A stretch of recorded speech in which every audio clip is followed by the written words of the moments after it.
कहानी की शुरुआत एक तूफान से होती है, जिस तूफान में एक प्लेन फंस जाता है और उस तूफान की वजह से वो प्लेन भामास आइलैंड के पास समुद्र में क्रैश हो जाता है। कई साल बीत जाते हैं। अब उसी भामास आइलैंड पर हमें दिखता है एक कपल।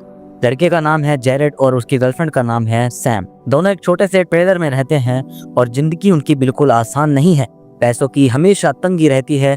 जेरेड प्रोफेशन से एक स्कूबा ड्राइवर है, सैलानियों को पानी के नीचे ले जाकर समुद्र की सैर कराता है, लेकिन उसके दिल में एक ही सपना पलता है, समुद्र की गहराइयों में छुपे उन पुराने जहाजों को ढूंढना जो सदियों पहले डूब चुके हैं और उनके खजाने को दुनिया के सामने लाना है। इसी बीच कहानी में एंट्री होती है डेरिक की।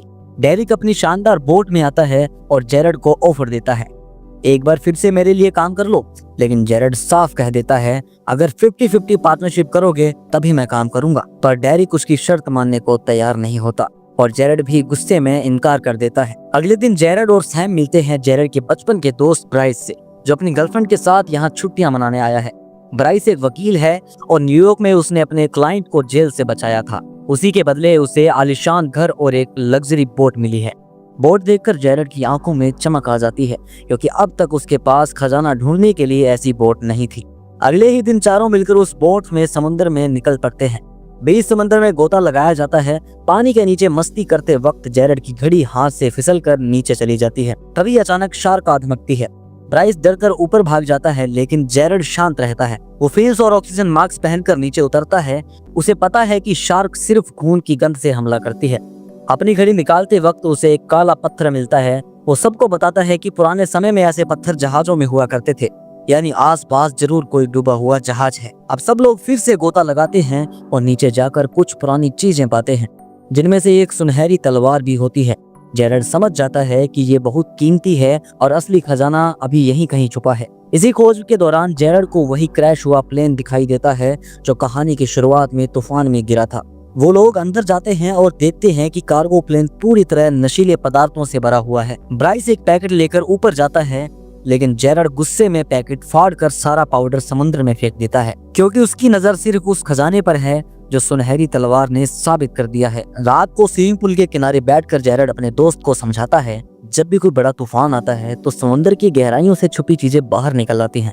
शायद हाल ही का तूफान ही वजह है कि हमें ये सब सामान मिला, हमें जहाज ढूंढना होगा। सब मान जाते हैं और ब्राइस फीडिंग के लिए तैयार हो जाते हैं, लेकिन जेरेड सबको चेतावनी देता है, जब तक खजाना नहीं मिलता इस ड्रग वाले प्लेन का राज किसी को शेयर मत करना, हो सकता है ये ड्रग डीलर्स का हो। अगले दिन सब इक्विपमेंट लेकर फिर से पानी में उतरते हैं और भी सामान मिलता है, लेकिन तभी ब्राइस की गर्लफ्रेंड चुपके से उस ड्रग वाले प्लेन में घुस जाती है। उसका ऑक्सीजन पाइप टूट जाता है। ब्राइस अपनी जान पर खेलकर उसे बचाता है। वो पूछने पर झूठ बोलती है कि मैं तो बस तुम्हें ढूंढने आई थी, लेकिन ब्राइस समझ जाता है कि असल वजह कुछ और ही है। खैर, ऊपर आकर सब देखते हैं ये सामान वाकई बहुमूल्य है, बेशकीमती है। केमिकल से साफ करने पर यह प्राचीन गन और एक हॉर्न निकलता है। जेरेड खुशी से बताता है ये जाइफर नाम के पायरेट शिप का है, उस जहाज में खजाना छुपा था। अगले दिन फिर से डाइव करते हैं मेटल डिटेक्टर से। उन्हें एक तोप मिलती है। वो ऊपर ले जाने की कोशिश करते हैं, लेकिन अचानक कोस्ट गार्ड्स आ धमकते हैं। तीनों नीचे छुप जाते हैं, लेकिन ब्राइस का हाथ फंस जाता है। जेरेड जान पर खेलकर उसका हाथ छुड़ाता है और सब ऊपर आ जाते हैं। कोस्ट गार्ड उन्हें छोड़ देते हैं क्योंकि वो जेरेड को स्कूबा ड्राइवर के रूप में जानते हैं। रात को क्लब में लड़ाई झगड़ा होता है, लेकिन जेरेड को समझाया जाता है कि अभी लड़ाई का वक्त नहीं है। फिर अगले दिन सब वापस उसी जगह जाते हैं। तभी देखते हैं कि उनकी बोट के पास दूसरी बोट आ खड़ी होती है। उसमें से दो लोग हमला करते हैं और भाग जाते हैं। जाते जाते उनकी कैप गिर जाती है। जेरेड कैप देखते ही पहचान लेता है ये डेरिक के लोग हैं। गुस्से में जेरेड सीधा डेरिक के पास पहुंचता है और कहता है, तेरे लोग हमारा पीछा कर रहे हैं, उन्हें रोक ले वरना अंजाम बहुत बुरा होगा। लेकिन डेरिक ठंडे लहजे में कह देता है, ये काम मेरे लिए बहुत अच्छा है और तुम्हें कोई हिस्सा भी नहीं मिलेगा। वो कहता है, देखो मेरे पास बहुत लोग काम कर चुके हैं, कई तो बीच में छोड़ भी गए हैं, तो ये कैप भी उन्हीं में से किसी की हो सकती है। और वैसे भी तुम लोग ऐसे ही समुद्र में खजाना ढूंढने निकल गए हो, पर असलियत ये है कि तुम्हारे पास वो मशीनें, वो इक्विपमेंट्स ही नहीं है जिससे इतनी गहराई में जाकर खजाना मिल सके। जेरेड को समझ आ जाता है कि डेरिक सच बोल रहा है। तभी वो ब्रेस की तरफ देखकर कहता है, हमें और पैसे चाहिए। ब्रेस कहता है, क्यों ना उस क्रैश हुए प्लेन से कुछ पैकेट्स निकाल कर बेच दें, उससे पैसा आएगा और फिर हम हाईटेक बोट और अच्छे खासे इक्विपमेंट्स खरीद सकते हैं। लेकिन जेरेड तुरंत मना कर देता है, नहीं ये गलत काम है, मैं इसमें नहीं पड़ने वाला। पर ब्रेस भी कहाँ मानने वाला था। वो अपनी गर्लफ्रेंड के पास जाता है और कहता है, जेरेड तो हमारी बात कभी मानेगा नहीं। फिर दोनों रात को चोरी छुप के उसी जगह पहुंचते हैं जहाँ प्लेन क्रैश हुआ था। ड्राइव लगाकर अंदर से पैकेट्स निकालते हैं और सीधे उसी क्लब ओनर के पास पहुंचते हैं जिससे जेरेड की पहले लड़ाई हुई थी। थोड़ी देर बाद जेरेड को उसी ओनर का कॉल आता है, आ मेरे याट पर बात करनी है। जेरेड वहां पहुंचता है और देखता है पहले से ब्रेस और उसकी गर्लफ्रेंड बैठे हैं और उनके साथ क्लब का ओनर भी जो अपने बॉस को लेकर आया है। और उसका बॉस कोई मामूली नहीं बल्कि बहुत बड़ा ड्रग डीलर है। ड्रग डीलर गुर्रा कर कहता है, आज तक किसी की हिम्मत नहीं हुई कि हमारा सामान हमें ही बेचने आए। अगर तुम्हें ये पैकेट्स मिले हैं तो मतलब तुम्हें पता है कि प्लेन कहाँ है, बस लोकेशन बता दो तभी जान बच पाएगी तुम्हारी। जेरेड झट से कहता है, ये तो हमें बस कुछ पैकेट्स ही मिले, पूरा प्लेन निकालना है तो उसके लिए बहुत इक्विपमेंट चाहिए और उसके लिए पैसे। ड्रग डीलर तुरंत क्लब ओनर को कहता है, इन्हें पैसे दे दो और धमकी भी देता है, अगर धोखा देने की कोशिश की तो उस इंसान को मार दूंगा जिससे तुम सबसे ज्यादा प्यार करते हो। अब जेरेड और ब्रेस किनारे पर छोड़ दिए जाते हैं। जेरेड गुस्से में ब्रेस पर चिल्लाता है, मैंने मना किया था, तेरी वजह से आज हम सब की जान खतरे में है। उधर जेरेड की गर्लफ्रेंड को सब सच्चाई पता चलती है तो साफ मना कर देती है, मैं इसमें शामिल नहीं हो सकती, और चली जाती है।